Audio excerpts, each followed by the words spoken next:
प्रशांत, आपके पास आना चाहेंगे और बीजेपी की स्ट्रैटेजी की अगर हम बात करें तो कुछ कमजोर नसें भी हैं, चाहे वो एसटी वोटर्स को साधने की बात हो या फिर एंटी इनकम्बेंसी। क्या इस बार लागू होगी बीजेपी के ऊपर? मतदाता उसे कैसे देखेंगे? ये तमाम बातें इस बार के चुनाव में दिलचस्प होगी।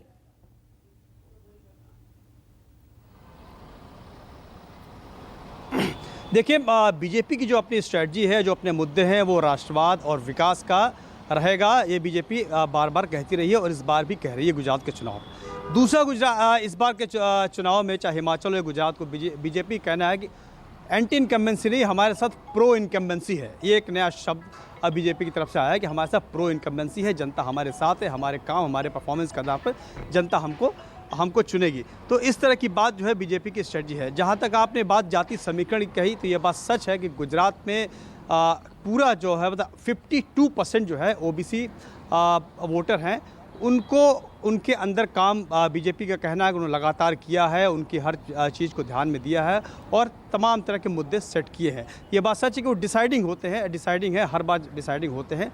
लेकिन जहाँ तक आम आदमी पार्टी का सवाल है, तो वो इस बार के चुनाव में आम आदमी पार्टी की ताकत का पता चलेगा कि वो कितनी ताकत वो रखती है, क्योंकि इस बार पहली बार आम आदमी पार्टी इस तरीके से मजबूती से वहाँ पे ऐलान किया है चुनाव लड़ने का। रहा सवाल बीजेपी का कई सालों से आप देख रही है ताकत वहाँ पे बनी हुई है। पिछली बार के अगर उदाहरण देखा जाए तो वहाँ पे दूसरी ताकत जो है कांग्रेस की रही है, इसमें कहीं कोई दो राय नहीं है। कांग्रेस ने पिछले विधानसभा चुनाव में बीजेपी को सबसे बड़ी टक्कर दी थी और दूसरे नंबर पे पार्टी रही है। और बीजेपी ने जो जीत हासिल की है पिछली बार, वो जादुई आंकड़ा से बहुत कोई ज़्यादा नंबर नहीं ले पाई है, क्योंकि कांग्रेस ने शिकस्त दी है। तो ऐसे में क्या कांग्रेस इस बार भी मजबूती से उसी तरह से लड़ेगी? अगर कांग्रेस उसी तरह से परफॉर्मेंस अच्छा करती है, तो अगर ये बीजेपी और कांग्रेस के बीच में ही फाइट होती है, तो आम आदमी पार्टी कहाँ खड़ी होगी, ये आकलन आम आदमी पार्टी खुद कर रही होगी। तमाम राजनीतिक जो पंडित हैं वो इस बात का आकलन कर रहे होंगे। लेकिन जो पिछली बार का अगर आप देखेंगे तो आमना सामना बीजेपी और कांग्रेस का रहा है। हालांकि कांग्रेस इस बार काफ़ी साइलेंट तरीके से आगे बढ़ रही है। शोर ज़्यादा आम आदमी पार्टी का है। ये शोर हकीकत में कितना बदल पाएगा, ताकत में कितना बदल पाएगा, ये सब कुछ पता चलेगा इस बार, जब इस बार के हालात नज़र आएंगे। उसके बाद पता चलेगा कि आम आदमी पार्टी का जितना शोर है, क्या उसमें कुछ जोर है, क्या कितनी ताकत है। क्योंकि पहली बार इस तरह से जो पीछे का हमारा उदाहरण है वो ये है कि कांग्रेस मजबूती के साथ लड़ी थी और इस बार भी वो टक्कर दे सकती है। बिल्कुल। और ग्राउंड जीरो पर क्या स्थिति है वो जानने के लिए अहमदाबाद का रुख करेंगे। भूपेंद्र है हमारे साथ, लेकिन उससे पहले बीजेपी की तरफ से जो प्रतिक्रिया आई है वो आपको सुनवा देते हैं। गौरव भाटिया को सुनिए।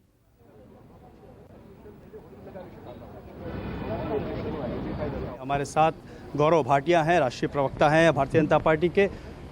चुनाव पे बात करें इससे पहले एक सवाल कांग्रेस ने खड़ा किया है। चुनाव आयोग ने जो तारीखें ऐलान की हैं उस पर कि कुछ सवाल उन्होंने खड़े किए हैं।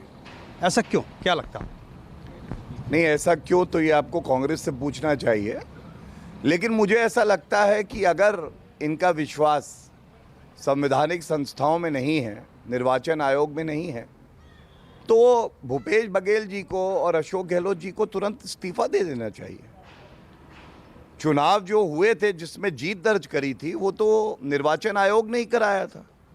दूसरी बात, आपको सर्वोच्च न्यायालय पे भरोसा नहीं, संसद पे भरोसा नहीं, प्रधानमंत्री जी पे भरोसा नहीं, सेना पे भरोसा नहीं, ईवीएम पे भरोसा नहीं, केवल एक भ्रष्टाचारी परिवार पे ही सारा भरोसा है। ये समय जो है ऐसी अनर्गल बातें करने का नहीं है। अगर दमखम है तो चुनाव में उतरिए और दिखाइए कि जनता का आशीर्वाद आपके साथ है। लेकिन हमें ये यकीन है, श्री नरेंद्र मोदी जी द्वारा जो गुजरात मॉडल की उपज हुई है, ये गुजरात मॉडल आज केवल भारत में नहीं पूरे विश्व में विकास का प्रतीक है। और जनता हिमाचल की भी और गुजरात की भी पुनः भारतीय जनता पार्टी को आशीर्वाद देगी। और हमारी पार्टी के राष्ट्रीय अध्यक्ष जी ने अभी एक ट्वीट करके ये बात कही है, विकास के मुद्दे पर प्रो इनकम्बेंसी किसी ने अगर पैदा करी है तो वो भारतीय जनता पार्टी है। वरना 5 साल की सरकार के बाद एंटी इनकम्बेंसी की बात होती थी, आज गुजरात में प्रो इनकम्बेंसी की बात होती है। बहुत बड़ा बदलाव भारतीय राजनीति में आया। जी, आखिरी सवाल सर, आपने कहा कोई नहीं है टक्कर में, लेकिन पिछली बार के चुनाव गुजरात का देखिए तो सही टक्कर आपको कांग्रेस से मिली थी। इस बार भी कांग्रेस साइलेंट है। क्या लगता है कांग्रेस से आपका मुकाबला क्या पिछली बार की तरह होगा? आपको ऐसा लगता है? साइलेंट वर्ड मुझे आपका अच्छा लगा। जब दमखम नहीं होता ना तो चुनाव से पहले कहा जाता है साइलेंट वोटर है, अंडर करंट है। और जब परिणाम आ जाते हैं और भारतीय जनता पार्टी अपनी पताका लहरा देती है तो कहते हैं मॉरल विक्ट्री तो हमारी हो गई ना। आपको पूछना ये चाहिए कि 6 चुनाव 24 साल और उसके बावजूद लोगों का विश्वास भारतीय जनता पार्टी में है। प्रो इनकम्बेंसी ये आज भारतीय राजनीति में अगर किसी ने करके दिखाया है तो भारतीय जनता पार्टी है। तो प्रो इनकम्बेंसी बीजेपी के साथ है, ये कहना है बीजेपी का। भूपेंद्र हमारे सहयोगी जुड़े हुए हैं। ये जानना बहुत जरूरी है भूपेंद्र कि पिछले चुनाव से अगर इस चुनाव को हम कंपेयर करें तो पिछली बार इतना भी आसान नहीं था बीजेपी के लिए। ताबड़तोड़ प्रचार, मुख्यमंत्री और खासतौर पर पीएम को अपनी पूरी ताकत झोंकनी पड़ी थी। इस बार के चुनाव को कैसे देख रहे हैं आप? विजय संकल्प यात्राएं और इसके अलावा बीजेपी के चुनाव प्रचार की स्ट्रैटेजीज किस तरीके से सामने आ रही है?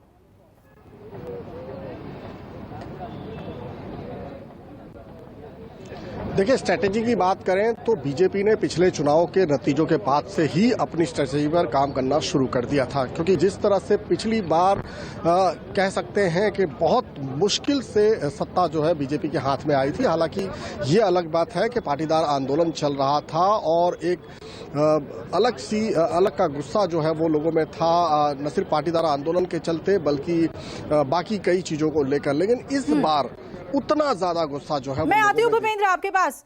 नमस्कार, मैं हूं मानक गुप्ता।